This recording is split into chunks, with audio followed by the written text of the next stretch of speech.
Hey guys, Dr. Pete here. I wanted to talk about fasting fails. Fasting fails, okay?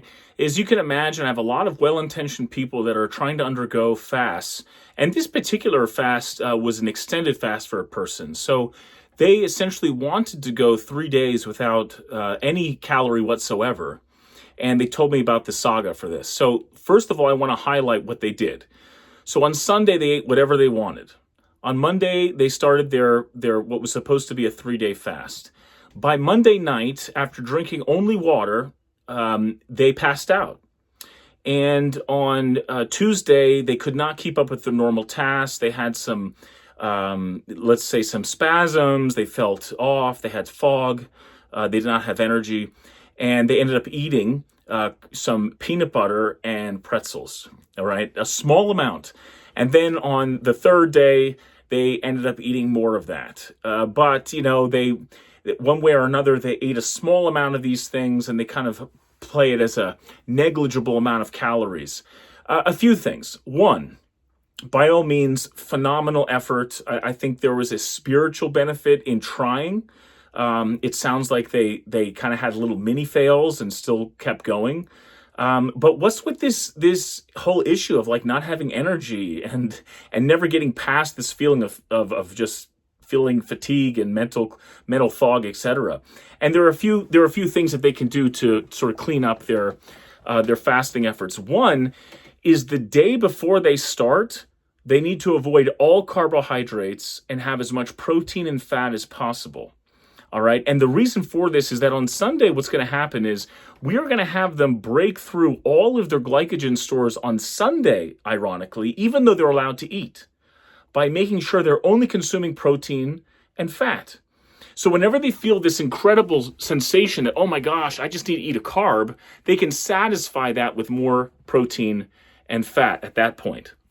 This is going to allow them on Monday to not have to go through the painful transition of switching from glycogen, sugar fuel, to ketosis. Because in a certain sense, they've had 24 hours already on Sunday to kind of work through that already. By the time they wake up, as long as they're strict about it, they should already be pretty much in ketosis. Does that make sense? Next, what they should have been doing is they need to really be aware that they need to keep up with their electrolyte supplementation over this 3-day fast. So that means sodium, potassium, and magnesium morning and evening, and lots of water during that time and in between. With that, you are going to allow your body to not just, let's say, consume water, which it needs, but to retain the water by having electrolytes with it. And then the worst thing he did, or that person did rather, was they consumed carbohydrates when they just couldn't get any further. All right, so if your plan is to have little micro failures, do not reach for pretzels, although that probably has salt in it. That's interesting. But do not reach for pretzels. Do not reach for carbohydrates. Reach for fat, okay? That way, at the very least, you're still not confusing your body into a giant insulin release and then dropping your sugar even more. Or maybe another way of putting it is confusing your body into thinking now it's time to start using glycogen and carbohydrates and sugar again when there is no more coming. So you're going to end up sort of undoing your progress. So in review, what should have been done is Sunday, basically a keto diet on Sunday, no carbohydrates, all meat and all protein rather, and fat. Monday through Wednesday, if you're going to do a prolonged fast, it's electrolytes in the morning and evening, so that water can be retained. And then if you dare to have a fail, you need to take fat as a, let's say, a soft landing so that you don't confuse your body further.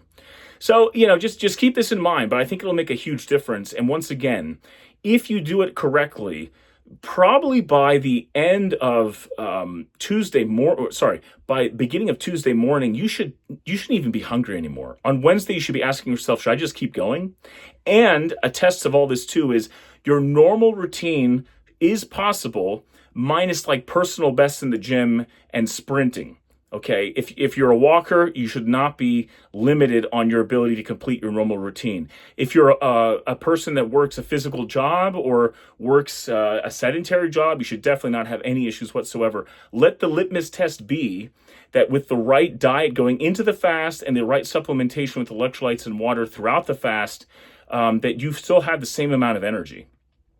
And once again, just to remind everyone, these are recommendations for people that are doing extended fasts beyond that sort of 24-hour traditional Athos diet cycle.